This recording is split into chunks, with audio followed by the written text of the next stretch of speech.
Rome, once the capital of a pan-European state. The Capitolini rests on what was the hilltop stronghold of the empire. It is also the birthplace of today's United Europe, where a treaty was signed 60 years ago by the leaders of 6 nations: Belgium, France, Germany, Italy, Luxembourg, and the Netherlands. They agreed to come together peacefully after the continent's most devastating conflict. The signing of the Treaty of Rome on 25th of March 1957 took place here in the Palace of the Conservators. They signed in this room, the Hall of Orazzi and Coriazzi, named after 2 Roman families that had fought. Their battles shown here on the walls, reminding us of Europe's violent past and of the chance for this treaty to ensure a lasting peace. It was a major step towards European integration that remains a work in progress today. Said treaty architect Paul-Henri Spaak, this will be one of the greatest dates in European history.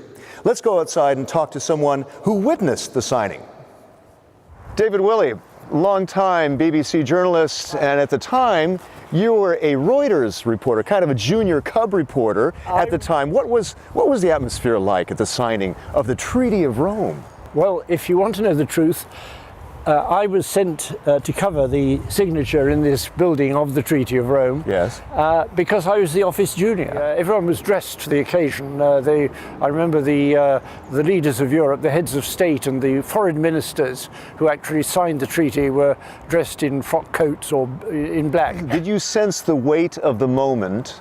Did the people in the room sense the weight of the moment? I think the Italians and the French and the Germans certainly sensed the weight of the moment. And then the presence here of Paul-Henri Spaak from Belgium. He was one of the motive forces behind the European ideal at that moment. His presence here was important.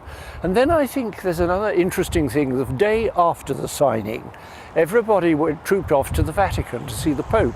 And the significance of the treaty after the war, the signing of the treaty, was not lost on him.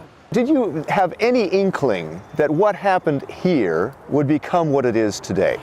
Well, there was an inkling, certainly. There was a feeling that this was a momentous event.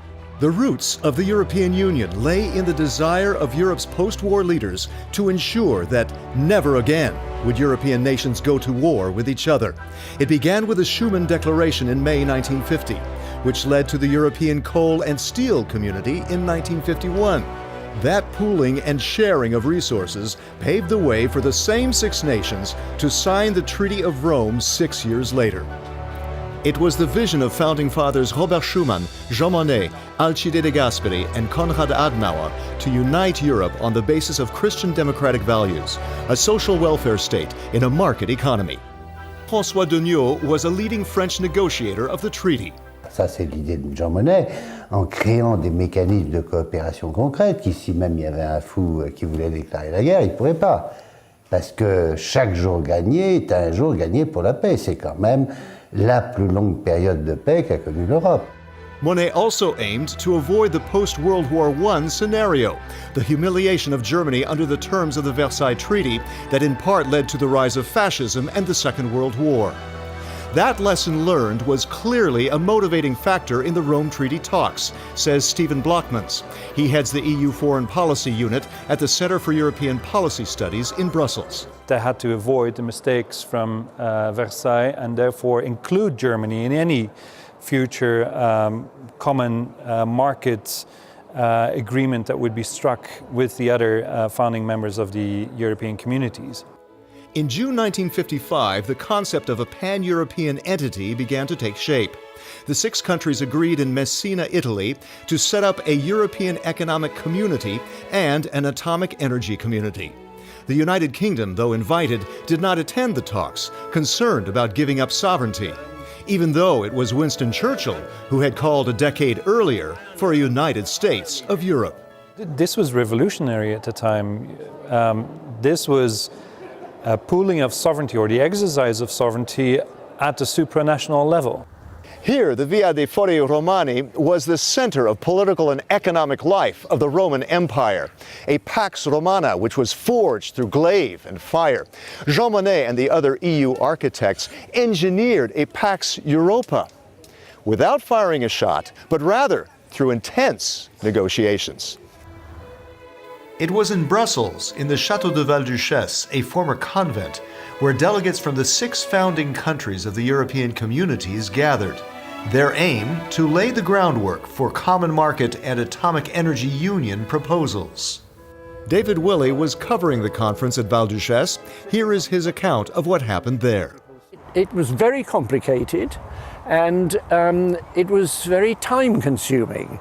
And my own feeling now is that the Brexit negotiators would do well to think of what happened then and to realize that the time scale of negotiating.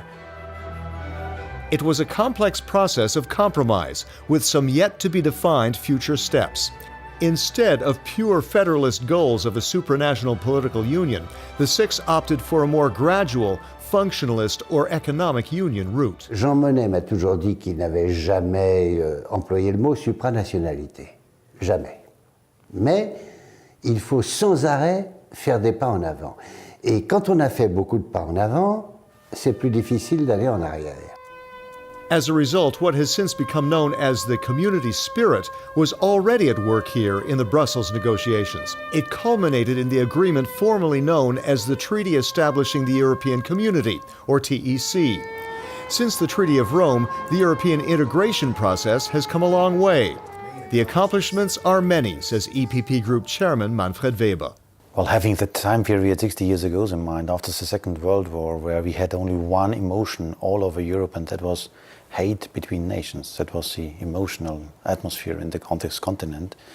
And having now a continent of peace, I am 44 years old. I'm the first generation of this continent who can say that I live in peace and in freedom all over Europe. On this base, we developed a lot of very practical things for the daily life of the people. For example, the idea of free movement inside of the European Union. And another example I can share is about the economic dimension. Having, for example, the Eastern, Middle and Eastern European member states in mind, the last 20 years was a big success story. Compare today Slovakia with Ukraine, for example. Then you see how strong the economic development was. Not everything is solved till now, but we achieved a lot. We did a lot of very concrete things in regard to the interests of the people.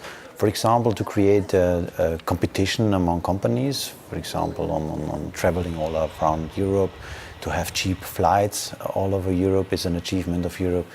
To reduce the roamings, that we are paying so much money when we are having a telephone call from another country to home. And the European Union is like a huge magnet. Just think, it started off with 6 member states and is now 28. And while the UK is planning to leave, many other countries in the Balkans and beyond are eager to join. Today, the European Union is stronger and better prepared for the challenges in the years ahead. Thanks to that historic day 6 decades ago, when a treaty was signed here in Rome.